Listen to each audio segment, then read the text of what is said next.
इसके लिए लाखों माओं की गोद सुनी हो गई, लाखों बहनों की मांग सुनी हो गई, लाखों लोगों की कुर्बानियों के बाद इस देश में जमहूरियत बना, एक आईन तैयार हुआ, एक संविधान बना, जिस संविधान ने लोगों को बराबरी का अधिकार दिया।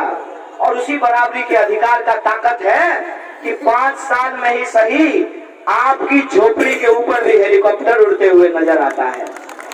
ये उसी आईन की ताकत है कि 5 साल में ही सही जनता 5 साल हाथ जोड़े खड़ी रहती है, लेकिन 5 साल के बाद 1 साल ऐसा वक्त आता है कि जनता के सामने नेताजी लेटने के लिए तैयार हो जाते हैं।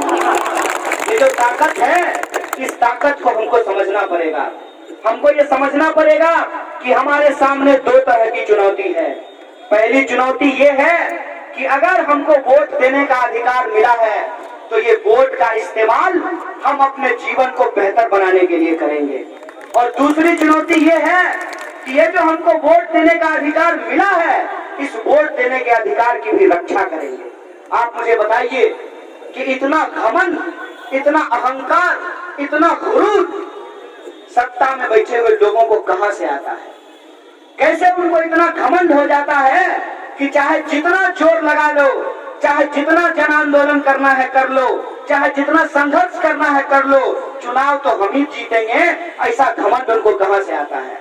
ऐसा घमंड उनको इसलिए आता है कि उनको पता है कि जनता खुद अपना जीवन जो परेशानियों में जीती है, जब वोट का वक्त आएगा तो जात और धर्म के नाम पे इनको आपस में लड़ा देंगे। जब ये जात और धर्म के नाम पे आपस में लड़ जाएंगे तो बड़े आराम से वोट का गुना गणित लगा करके हम चुनाव जीत जाएंगे। तो मैं आपसे एक सवाल पूछने के लिए आया हूँ। राजनीति और लोकतंत्र, पॉलिटिक्स अगर मैथमेटिक्स होता तो पॉलिटिकल साइंस डिपार्टमेंट यूनिवर्सिटी में नहीं पढ़ाए जाते। पॉलिटिकल साइंस डिपार्टमेंट और मैथमेटिक्स का डिपार्टमेंट अलग अलग होता है कि नहीं होता है? जिन लोगों ने चुनाव को गणित बना दिया है, मैं आप जनता मालिक से अपील करने के लिए आया हूं कि इनका सारा गणित फेल कर दीजिए। बोलिए, फेल करेंगे कि नहीं करेंगे?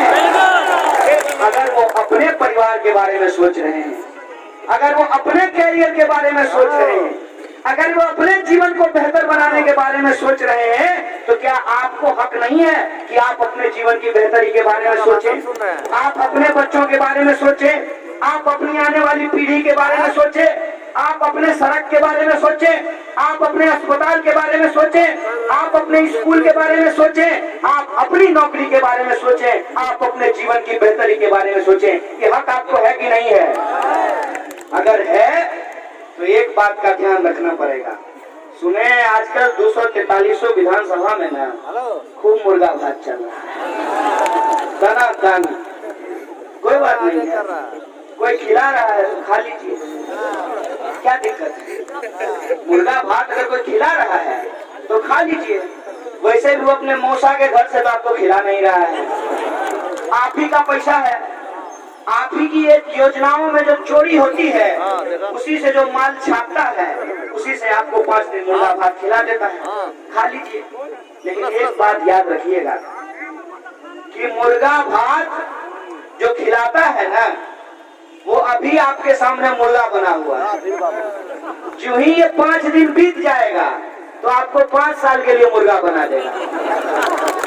अगर आप चाहते हैं कि आपके इंसान होने का वजूद बचा रहे, आप अपने जमीर को यदि जिंदा रख करके इस देश का, इस मुल्क का अगर मुस्तकबिल तय करना चाहते हैं, इसके हालात को यदि बदलना चाहते हैं, तो आपको ये संकल्प लेना पड़ेगा कि इस बार का चुनाव बदलाव के लिए होगा और ये बदलाव हम करके रहेंगे। खाली तालियां बजा रहे हैं कि संकल्प लिए हैं? पक्की बात है। तो एक और जरूरी बात ये कि कुछ लड़का लोग सेल्फी खिंचा रहा था। खिंचा लो दोस्त, कोई दिक्कत नहीं है। सेल्फी खिंचाओ, नारा लगाओ, भाषण सुनो, भाषण दो, फेसबुक लाइव करो, ये सब बात ठीक है।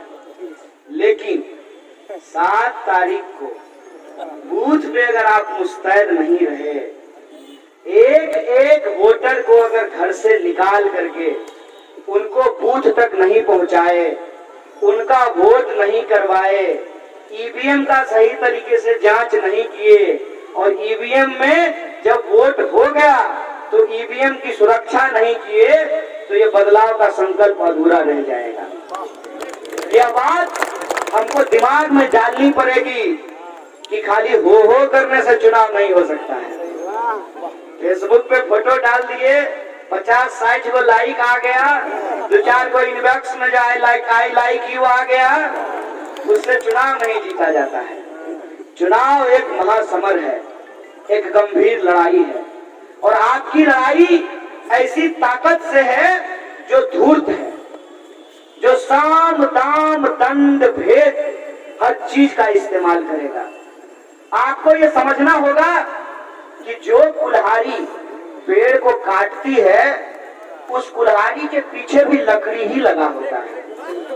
आपकी ही भेष में आप ही की तरह का वेशभूषा बना करके आप ही के साथ हो सकता है पूजा करता हुआ और नमाज करता हुआ व्यक्ति मिल जाए, आप ही के साथ चाय दुकान पे बैठा हुआ वो मिल जाए और आपको भरमाने का प्रयास करेगा।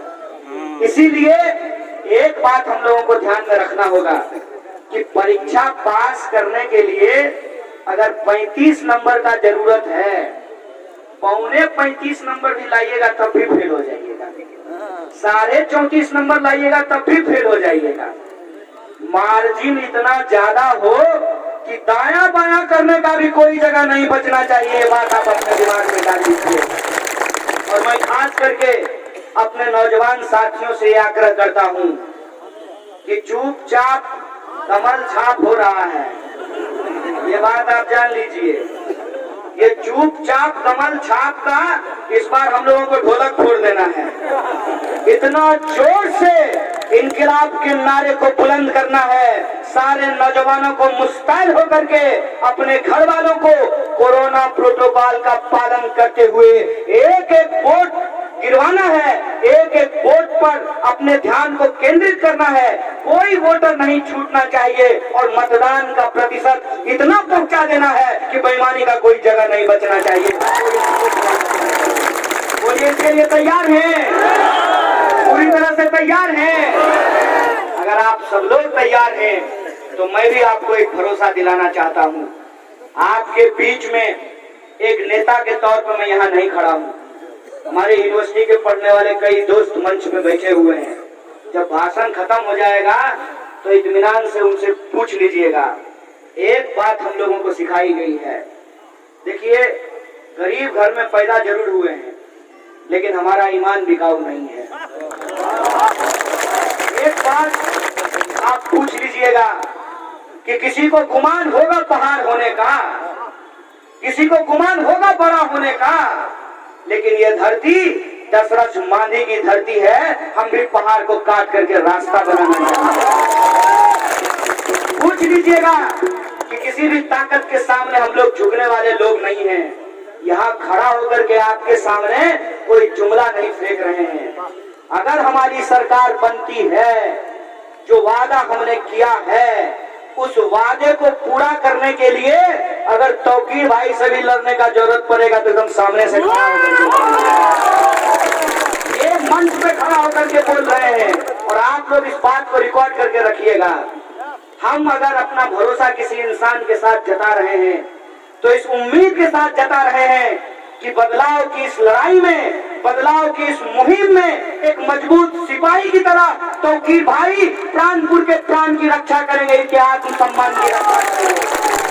और हमारा आत्मसम्मान ये है कि लॉकडाउन के दौरान जो हमको दर्द दिया गया है, जो हमको तकलीफें दी गई हैं, कश्मीर से लेकर के कन्याकुमारी तक, आपका फैक्ट्री चलाएं हम, आपका गंदगी साफ करें हम, आपके खेतों में काम करें हम, ठेला रिक्शा चलाएं हम, मेहनत मजदूरी करें हम। और जब एक बीमारी आई तो एक वायरस के डर से आपने हमको हमारे ही देश में प्रवासी बना दिया। आपने हमको हमारे ही देश में प्रवासी बना दिया। जहाँ सालों से काम करते आए थे वहाँ से बोरिया बिस्तर लेकर के भगा दिया। ये जो अपमान है, इस अपमान का हम जवाब चाहते हैं। और पूरा देश, पूरी दुनिया बिहार की तरफ देख रही है कि कोरोना काल में 12 करोड़ लोग मतदान करने वाले हैं। ये 12 करोड़ लोग किस मुद्दे पे मतदान करेंगे? कोरोना के दौरान जो उनके साथ अत्याचार किया गया है, वो भयानक दर्दनाक तस्वीर आप लोगों ने देखी होगी कि एक माँ की लाश पड़ी हुई है और एक बच्चा उसका चादर खींच रहा है। वो भयानक दर्दनाक तस्वीर आपने देखी होगी कि अस्पताल में एक इंसान की लाश पड़ी हुई है और दूसरा जिंदा इंसान हाथ में बोतल लेकर के जिंदगी और मौत से जूझ रहा है। वो तस्वीर आपने देखी होगी कि घरों में किस तरीके से बाढ़ का पानी हर साल घुस जाता है। आपने वो तस्वीर देखी होगी। अभी जब मैं रास्ते से आ रहा था तो विकास गड्ढे में पड़ा हुआ था। जब मैं रास्ते से आ रहा था तो विकास गड्ढे में पड़ा हुआ था। सारा विकास वैसे भी इनका सड़कों पे ठिठक गया था, उसको गांव का रास्ता भूल गया था। और सड़कों की भी हालत ये है कि सड़कों की स्थिति यहाँ से वहां जाते हुए अगर सपोर्ट कीजिए कि किसी को बलतोड़ हो गया हो, अब वो अगर विक्रम पे बैठ गया हो तो बलतोड़ का ऑपरेशन ये जर्किन में हो जाएगा, उसको हॉस्पिटल पहुंचने का भी जरूरत नहीं पड़ेगा। ऐसी सड़क बनी हुई अभी हम हो करके आए हैं। देखिए, हम ऊपर से नहीं उड़ते हैं ना, तो हमको सड़क सबका अंदाजा हो रहा है। इसीलिए हम आपसे कहने के लिए आए हैं, तमाम तरीके की कोशिश की जाएगी, हर वो प्रयास किया जाएगा, आपको आपके मुद्दे से भटकाने की कोशिश की जाएगी। लेकिन आप अपने दिमाग में एक बात डाल लीजिए, अगर सरकार बदलना चाहते हैं तो तौकीर भाई का हाथ मजबूत कीजिए। अगर